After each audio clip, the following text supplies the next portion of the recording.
Hello, मैं हूँ प्रतीक्षा build with innovation से। आज इस वीडियो में बताएंगे कि आप किस प्रकार से अपने वेबसाइट से यानी कि एडमिन पैनल से सर्विस रिक्वेस्ट किस प्रकार से देख सकते हैं या उसे आप उसमें वर्क कर सकते हैं। यानी अगर वो पेंडिंग होती है तो आप उसे कंफर्म कर सकते हैं या उसे जब कंप्लीट होने के बाद उसे डन कर सकते हैं, या फिर आप सर्विस रिक्वेस्ट किस प्रकार से एडमिन साइट से क्रिएट कर सकते हैं। तो हम साइड मेन्यू में क्लिक करते हैं और आते हैं अपने सर्विस वाले पेज पर। यहाँ पर आपको सर्विस में एक प्लस का आइकन दिखाई दे रहा होगा, इस पर क्लिक करना है। फिर आपको दिखाई दे रहा होगा सर्विस रिक्वेस्ट और एक सर्विस दिखाई दे रहा होगा। आपको क्लिक करना है सर्विस में, क्योंकि हम पहले किस प्रकार सर्विस क्रिएट करते हैं पहले वो देख लेते हैं। आपका ये टॉगल बटन तो एक्टिव है पहले से ही, और कुछ चीज़ें हैं जो कि मैंने मतलब कुछ सर्विसेज हैं जो मैंने पहले से क्रिएट कर रखी हैं। एक हम नई सर्विस क्रिएट करके देखते हैं। राइट साइड का जो बटन है ऐड न्यू सर्विस बटन, इस पर क्लिक करना है और आते हैं न्यू वाले पेज पर। यहाँ पर आपका जो आपका सर्विस नेम होगा आपको यहाँ पर एंटर करना होगा। मैं दे रही हूँ रिटर्न एंड रिफंड।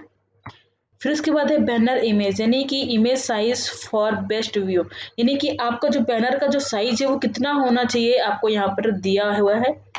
फिर है बैनर अपलोड करने के लिए ये बटन है, हम इस पर क्लिक करते हैं और जो हमारा बैनर होगा उसे हम सेलेक्ट कर लेते हैं। मैंने दिया return and refund policy button, यहाँ पर हम पॉलिसी भी ऐड कर लेते हैं।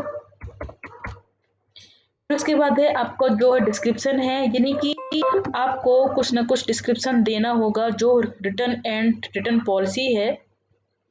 तो इसका क्या पॉलिसी आप लिखना चाहते हैं, क्या नहीं लिख देना चाहते, तो आप इसकी जो पॉलिसी देना चाहते हैं आप उसे यहाँ पर एंटर कर दीजिए। इसका फ़ॉन्ट बोल्ड करना है या इसका कुछ जो साइज़ है इसका कुछ बड़ा करना चाहते हैं साइज़, अपने फ़ॉन्ट का जो डिज़ाइन है आप उसे अपने हिसाब से चेंज कर सकते हैं। ये हमारा एडिट है, ये हमारा एडिट करने के लिए दिया गया है, हम लोगों ने दिया हुआ है। तो आप इस पर क्लिक करके अपने फ़ॉन्ट को बोल्ड भी कर सकते हैं या अपने हिसाब से सेट कर सकते हैं, आप इसे किस प्रकार रखना चाहते हैं। इसके बाद आपको दिखाई दे रहा होगा इमेज मैंडेटरी इन रिस्पॉन्स, यानी कि जब आपका कस्टमर आपकी रिक्वेस्ट करेगा आपसे रिटर्न एंड रिफंड पॉलिसी के लिए, तो उसी जो है एक इमेज ऐड करना होगा। यानी कि अगर इसे हम टॉगल बटन को ऑन करके रखेंगे तो उसी इमेज ऐड करना ही होगा। अगर वो इमेज ऐड नहीं करता है तो वो रिक्वेस्ट नहीं कर पाएगा, यानी कि उसे एक इमेज ऐड करना ज़रूरी हो जाएगा। अगर आप इसे ऑफ करके रखना चाहते हैं तो आप इसे ऑफ कर लीजिए। फिर उसके बाद है सर्विस शेड्यूल, यानी कि जो हमारा पास एक सर्विस शेड्यूल है कि हम अपने कस्टमर को देना चाहते हैं कि हम सिर्फ और सिर्फ किस दिन सर्विस देखते हैं या सर्विस आपकी हम फुलफिल करेंगे या फिर कंफर्म करेंगे। तो यहाँ पर आपको दिखाई दे रहा होगा सर्विस शेड्यूल है, इसे हम ऑन कर लेते हैं। फिर है मेकिंग सर्विस शेड्यूल मैंडेटरी, यानी कि यहाँ पर आपको दे रहा है कि जब आपका जो कस्टमर होगा वो सर्विस के लिए अप्लाई करेगा, यानी वो आपसे रिक्वेस्ट करेगा इस सर्विस को फुलफिल करने के लिए, तो उसे ये टाइम और डेट अगर सेलेक्ट करता है तो ठीक है, अगर नहीं करेगा तो वो सर्विस रिक्वेस्ट नहीं कर पाएगा अगर आप इस टॉगल बटन को ऑन करके रखते हैं। तो यहाँ पर दिखाई दे रहा है maximum number of days for service 7, मैं दे रही हूँ 4। आप उसे कितने दिन दे रहे हो सर्विस के लिए, तो मैं करती हूँ मंडे, ट्यूसडे, फ्राइडे और सैटरडे, यानी कि जो हमारे पिंक कलर के हो चुके हैं मैं इस 4 दिन उनकी सर्विस रिक्वेस्ट जो होगी वो उनको मैं फुलफिल करूँगी। फिर आपको एक टाइम से सेलेक्ट करना होगा कि आप सुबह कितने बजे से उनकी जो सर्विस रिक्वेस्ट है वो फुलफिल करना स्टार्ट कर देंगे, यानी कि कितने से आपकी जो सर्विस होगी वो स्टार्टिंग हो जाएगी। तो यहाँ पर हम ऐड करते हैं सुबह 9 बजे से लेकर के शाम को 7 बजे तक। डन करना है और ऐड कर देना है। यहाँ पर आप अपने हिसाब से कितने भी टाइम ऐड कर सकते हैं। फिर यहाँ पर है वेबसाइट एसईओ, ये सब हम बाद में देखेंगे।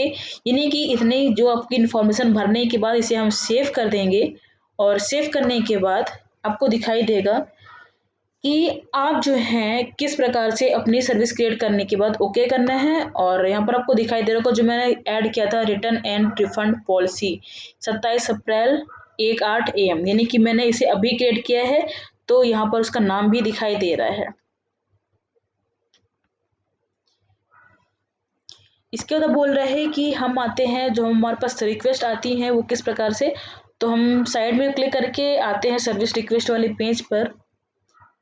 यहाँ पर आपको 2 टैब दिखाई देंगे, पहला पेंडिंग और दूसरा कंप्लीट, यानी कि जो हमारे कस्टमर ने हमसे रिक्वेस्ट की हुई है, तो ये रिक्वेस्ट जो है हमारे किस कस्टमर ने की है उसका नेम भी दिखाई देगा। अगर उसने कोई इमेज ऐड कर रखी है तो हमें इमेज भी दिखाई देगी। इसमें आपको दिखाई दे रहा होगा कि कस्टमर नेम आलिया है और रिक्वेस्ट डेट यानी कि 10 मार्च 2021 5:01 यानी शाम को भेजी गई थी। डिटेल्स में लिखा हुआ है थैंक्स और अटैचमेंट, यानी कि अगर वो कोई इमेज भी ऐड कर रहा है और अगर ये रिक्वेस्ट उसकी कंप्लीट हो चुकी है तो इसे हम कंप्लीट बटन में क्लिक करके उसे हम कंप्लीट पेज में शिफ्ट कर देंगे, यानी कि कंप्लीट में क्लिक करना है और ओके करना है। इससे क्या होगा, जो आपकी रिक्वेस्ट यहाँ पर दिखाई दे रही होगी वो सीधे कंप्लीट वाले टैब पर आपको दिखाई देगी। जैसे हम यहाँ पर देख रही हूँ कि व्यू डिटेल्स में क्लिक करने पर आपको यही वाला जो कस्टमर था हमारा, आलिया नाम का जो कस्टमर है हमारी, हमने इसकी जो रिक्वेस्ट इसको कंप्लीट किया था तो हमारी ये कंप्लीट टैब पर आ गई है। इस प्रकार से आप किसी भी यूज़र की जो रिक्वेस्ट उसे फुलफिल कर सकते हैं, यानी कि कंप्लीट कर सकते हैं, और जो आपका कस्टमर होगा उसके लिए आप नई सर्विसेज क्रिएट कर सकते हैं। Thank you so much.